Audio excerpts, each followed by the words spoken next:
3 weeks into lockdown and New Zealand families are feeling the strain. And when it comes to the younger generation, extra care needs to be taken. For my own rangatahi that I'm working with, I would say that they're a lot more resilient. A lot of the families that Te Wāriki Kuria Trust deal with, they're our kind of lower socioeconomic families. So they're used to having to be like, really, okay, we only need to get what we actually need. We don't need to be wasting money. So this time they're really used to all of this stuff. It's the families that have mum and dad working full time, busy lifestyles, and now they're just being forced to stop. They're the ones that are really struggling. Social workers like Te Rere are helping Rotorua families, struggling to come to terms with their new reality. Us as an organisation on a whole, we deal a lot with family harm cases. And to be honest, the new family harm cases that are coming through, it's not our clients that we already have. It's a whole heap of new people. With, those added frustrations, maybe mum and dad have lost jobs and, they're not used to the WIN service. So they don't really know how to navigate that system. They're not sure who they're meant to talk to or what they're meant to ask for.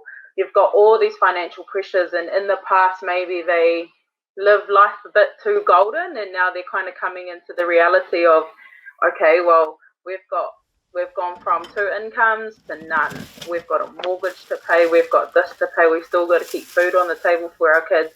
The other side of things is that we're now dealing with a population of people who are very used to Easter weekend, we're going on the boat, we're going to go away for the weekend.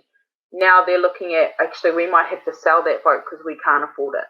Despite reports of family harm spiking over the lockdown, police say they're seeing a lot of positive behaviour as well. What we are seeing, though, is that there are a large number of our people, including the people that we've dealt with in the past, who are actually moderating and sorting their own behaviours within their families. And even those that we are attending, they're already in the process of going through a motion of trying to work out how to move forward.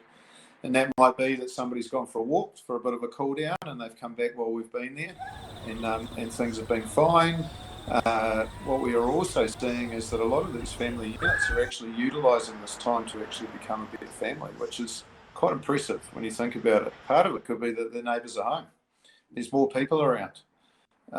So in that respect, there's more monitoring going on, the more screaming and shouting and things that people do, more chance that somebody will notice.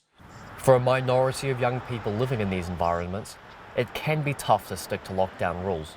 Te Rere says new initiatives need to be put in place to safeguard children during the remainder of Level 4. The normal rangatahi that we see, unfortunately, they're the kinds of kids that doesn't matter what time of the night you're kind of driving around, you see them. They're not the ones out. It's these other kids that are tensions at home. I've just got to get away. I'm going to go. So they're the ones that we're kind of having to say stay home. But more importantly, I think it's the message that we need to get to the parents, that they have to include their kids. I think a lot of the times as a parent, yes, we want to shelter them, but we have to let them in to a point. If we're not telling them that there's something wrong in terms of finances or whatever, of course they're going to keep asking, can you go to the supermarket and get this? There's no guarantees that this is the last week for starters. So people need to get that into their heads at the moment. The government's indicated that they're looking at moving towards a Level 3, but they have not said when that will take place. Use that opportunity that's been provided to go and get some exercise, and that can be just going for a walk. You don't have to put your running shoes on. You can just go for a walk, get some exercise, get some fresh air, get out of the house. If you have to leave and get some time out, and it might mean that you're not feeling safe or you need to go away a little bit further, go away a little bit further, but just remember the isolation rules. Nathan Morton, Local Focus.